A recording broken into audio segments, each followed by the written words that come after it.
My name is Sam Bucklin, and I'm the author of Malignant Self-Love, Narcissism Revisited. The narcissist's true self is introverted. It is dysfunctional. In healthy people, the true self, or more precisely a part of it called the ego, performs certain functions. And these functions are generated from the inside, from the ego. In narcissists, the ego, being a part of the true self, is dormant. It is comatose. You could say that narcissists, ironically, have no ego, or at least no functioning ego. Narcissist needs the input and needs feedback from the outside world, from other people, in order to perform the most basic ego functions. What are these functions? Well, for example, recognizing the world, setting boundaries, forming a self-definition and an identity, differentiation, self-esteem, regulating a sense of self-worth, and many other important psychological maintenance functions. All of them are performed by the ego, which, as I said, with a narcissist, is dilapidated and decrepit and dysfunctional. So the narcissist seeks input from the outside. He seeks feedback from other people. He seeks to be reflected in other people's eyes. And this is what I call narcissistic supply. But it is only the false self that gets in touch with the world. The narcissist's true self is fossilized, isolated, ossified, repressed, unconscious. It is a shadow. The false self, therefore, is a kind of hive self, kind of swarm self. It is a collage of reflections, a patchwork of outsourced information, tidbits garnered from the narcissist interlocutors and laboriously cohered and assembled so as to uphold and buttress the narcissist's inflated, fantastic, and grandiose self-image. In healthy, normal people, ego functions are strictly internal processes. In the narcissist, ego functions are imported from his surroundings. They are thoroughly external, not internal. Consequently, the narcissist often confuses his inner mental psychological landscape with the outside world. He tends to fuse and merge his mind and his milieu. He regards significant others and sources of narcissistic supply as mere extensions of himself, and he appropriates them because they fulfill crucial internal roles, and as a result are perceived by the narcissist to be sheer internal objects, devoid of an objective, external, and autonomous existence. So to recap, other people in the narcissist's life perform functions for the narcissist which in healthy people are performed internally, are carried out by internal structures. Because people perform for the narcissist functions which are normally internal, he perceives them to be internal objects. He regards them as a part of himself, as an extension, another organ. Forcing the narcissist's false self to acknowledge and interact with its true self is not only difficult, but may also be counterproductive and even dangerously destabilizing. The narcissist disorder is adaptive. It's functional, although admittedly it is very rigid. The alternative to this adaptation or maladaptation would be self-destructive, even suicidal. Narcissism is important in keeping the narcissist alive and functioning and more or less balanced, however precariously. This bottled up, this self-directed venom and aggression, they are bound to resurface if the narcissist's various personality structures are coerced into making contact. That a personality structure such as the true self is in the unconscious or preconscious does not automatically mean that it is conflict generating. It doesn't mean that it is involved in conflict or that it has the potential to provoke conflict. As long as the true self and the false self remain out of touch, incommunicato, disconnected, conflict is usually excluded. The false self pretends to be the only self. The false self denies the existence of another self, the true self. The false self is also extremely useful. It's adaptive, as I said. And so rather than risking constant conflict between the two, the narcissist opts for a solution of disengagement, repression, or even dissociation. The classical ego, as proposed by Sigmund Freud, is partly conscious and partly preconscious and partly unconscious. The narcissist ego is completely unconscious. It's submerged. The preconscious and conscious parts are detached from it by early traumas, and they form the false self together with the ego ideal. The superego is, in healthy people, it constantly compares the ego to the ego ideal. The narcissist has a different psychodynamic. The narcissist's false self serves as a buffer and as a shock absorber between the true self and the narcissist's sadistic, punishing, and immature superego. The narcissist aspires to become pure ego ideal. He has no ego. His superego is threatening, life-threatening even, and so he ignores both of them, and he sticks with the ego ideal, and this becomes the false self. The narcissist's ego cannot develop because it is deprived of contact with the outside world. And therefore, the true self, the ego, endures no growth-inducing conflict. The false self is rigid. The result is that the narcissist is unable to respond and to adapt to threats, illnesses, other life crises and circumstances. He has no tools. As I said, the false self is rigid, the true self is out of touch with the world, so narcissist is clueless, helpless, and impotent in the face of reality, the face of life. He is brittle. He is prone to be broken rather than bent by life's trials and tribulations. What does the ego do in Freud's triadic formulation? Well, the ego remembers. Ego evaluates, plans, responds to the world, acts in the world, acts on the world. It is the locus of the executive functions of the personality.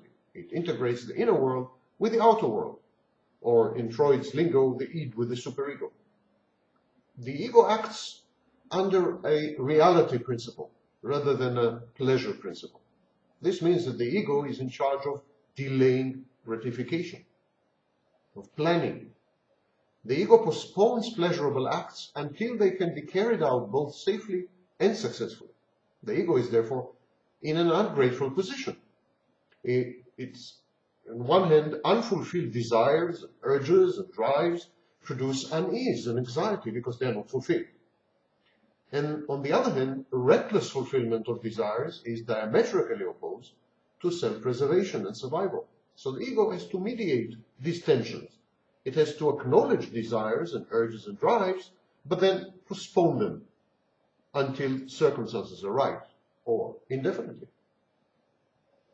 So in an effort to thwart anxiety, the ego invents psychological defense mechanisms. On the one hand, the ego channels fundamental drives. It has to speak their language, it has to communicate with them. It must have a primitive, infantile component. And on the other hand, the ego is in charge of negotiating with the outside world, of securing realistic and optimal bargains for his client. His client is the id. These intellectual and perceptual functions are supervised by the exceptionally strict court of the superego. Persons with a strong ego can objectively comprehend both the world and themselves.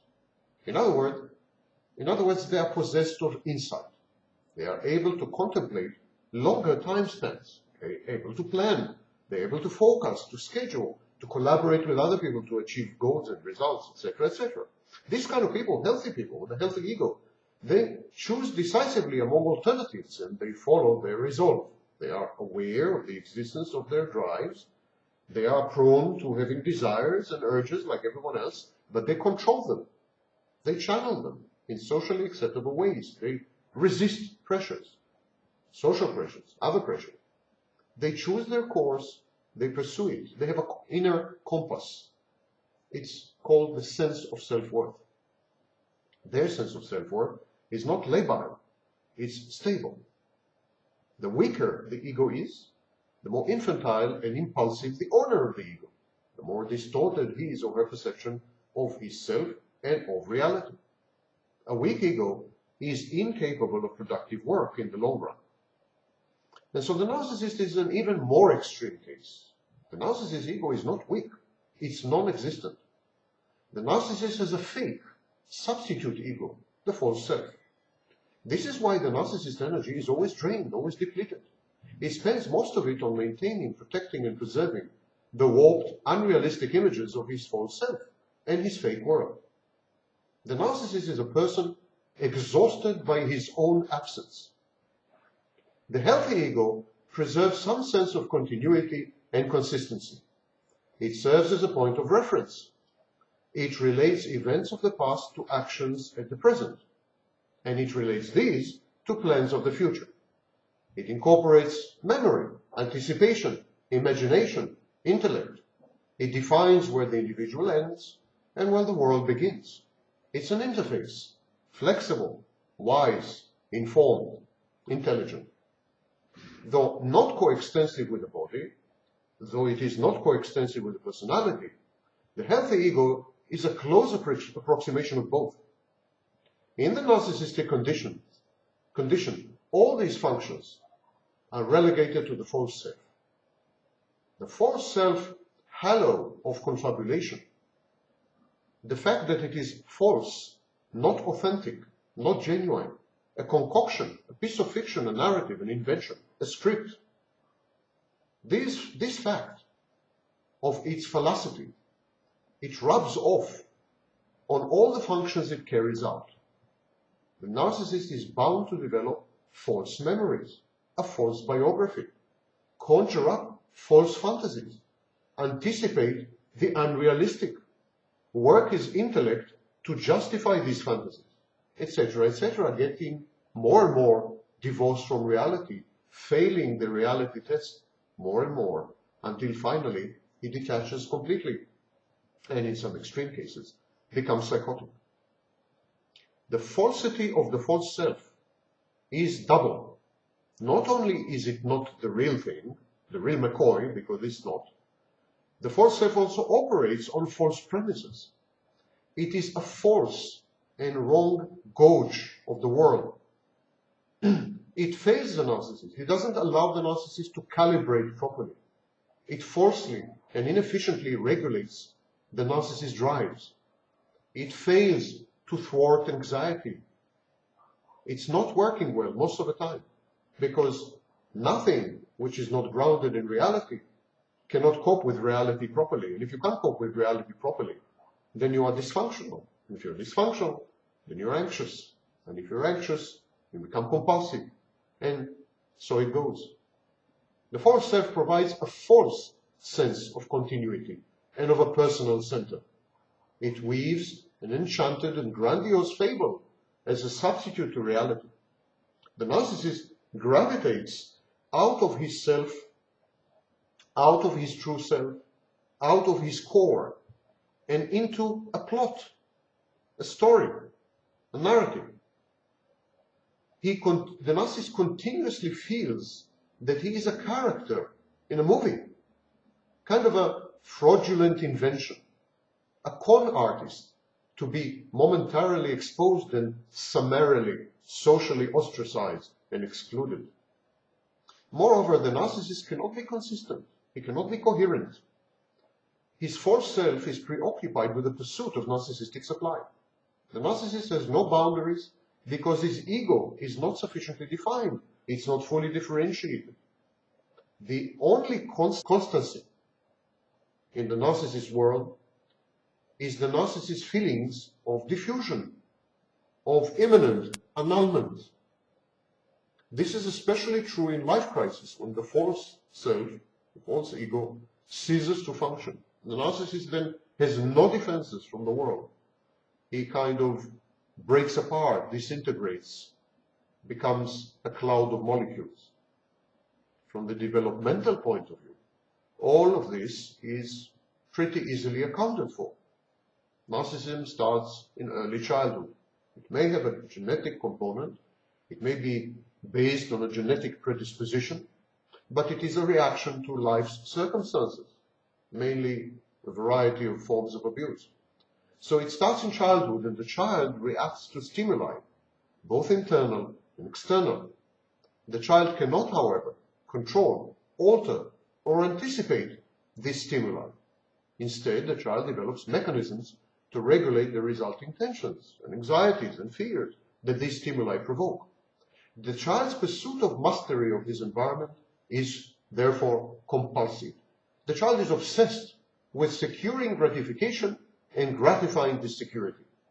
Any postponement of the child's actions and responses forces the child to tolerate added tension, added anxiety. It is very surprising that the child ultimately learns to separate stimulus and response.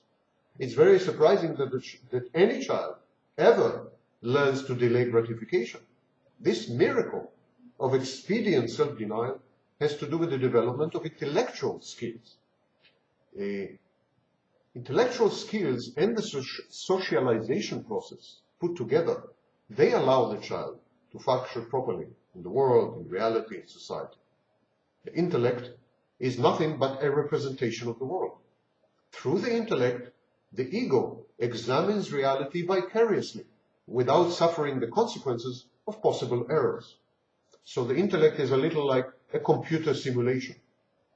The ego uses the intellect to simulate various courses of action and their consequences. And then the ego decides how to achieve its ends and the attendant gratification, how to consequently reduce anxiety.